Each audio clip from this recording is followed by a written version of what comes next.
Hello everyone, ये हमारा video का नेक्स्ट टॉपिक है एंड इसमें हम पढ़ेंगे मेजर्स ऑफ मनी सप्लाई, यानी कि हम मनी सप्लाई को किन किन तरह से हम मेजर कर सकते हैं। तो स्टार्ट करते हैं।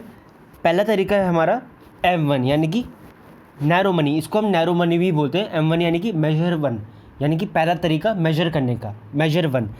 तो इसका एक और नाम है नैरो मनी। आपके MCQ में ये पूछा जा सकता है कि आपको ऑप्शन में दे देंगे M1, M2, M3 and M4 और पूछ सकते हैं कि इनमें से कौन सा नैरो मनी है। तो आपका M1 नैरो मनी में काउंट होता है।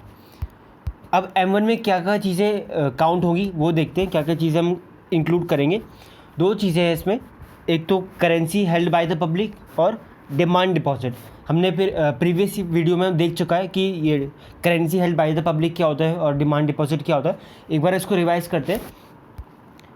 Currency held by the public का मतलब पब्लिक के पैसे, पब्लिक के जेबों में, जो नागरिक है उनकी जेबों में जो पैसा है वो, चाहे वो सिक्के हों चाहे वो कागज़ का नोट हो।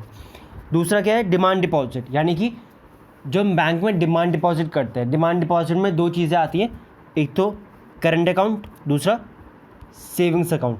तो इन दोनों अकाउंट में जो भी पैसा है, जितने भी नागरिक हैं उनका जो पैसा है करंट अकाउंट में, सेविंग्स अकाउंट में, ये हमारा डिमांड डिपॉजिट में काउंट होगा।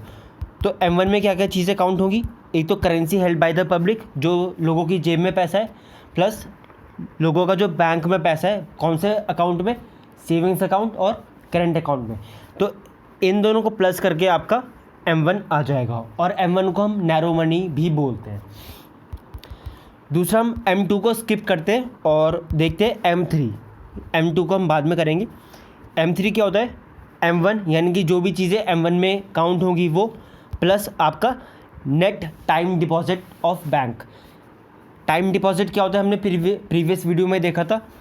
आपका FD और RD जो हम बैंकों में जमा करते हैं, ये आपका टाइम डिपॉजिट में आता है। क्यों? क्योंकि ये फिक्स टाइम के लिए होता है, यानी कि आपको 5 साल या 10 साल के बाद ही आप पैसा निकाल सकते हो।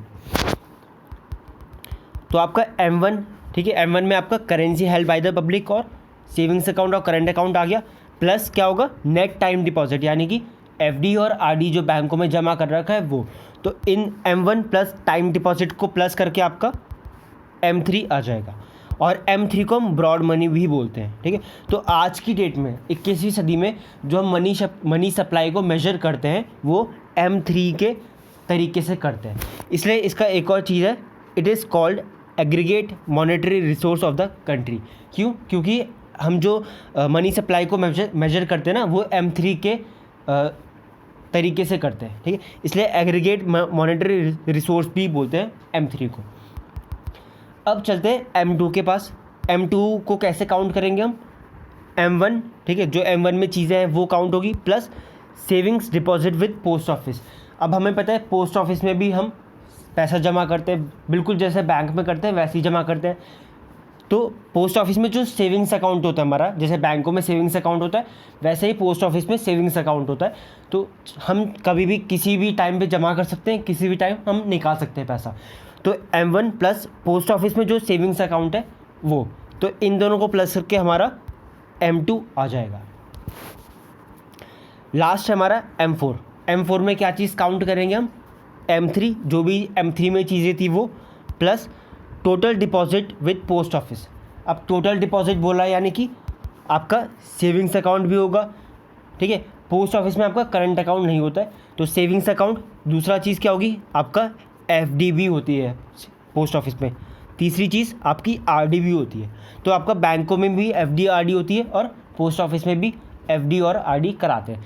तो टोटल डिपॉजिट क्या हुआ, आपका सेविंग्स अकाउंट, फिक्स डिपॉजिट और RD।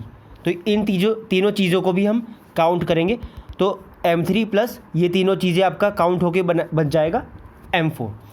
तो ये 4 तरीके से हम मनी सप्लाई को मेजर कर सकते हैं और जो आज की डेट में जो लेटेस्ट तरीका है मेजर करने का वो है M3। इसलिए हम इसे ब्रॉड मनी भी बोलते हैं और एग्रीगेट मॉनेटरी रिसोर्स भी बोलते हैं कंट्री का। तो ये काफ़ी इंपॉर्टेंट टॉपिक है और काफ़ी ईजी टॉपिक है आपका मनी सप्लाई का।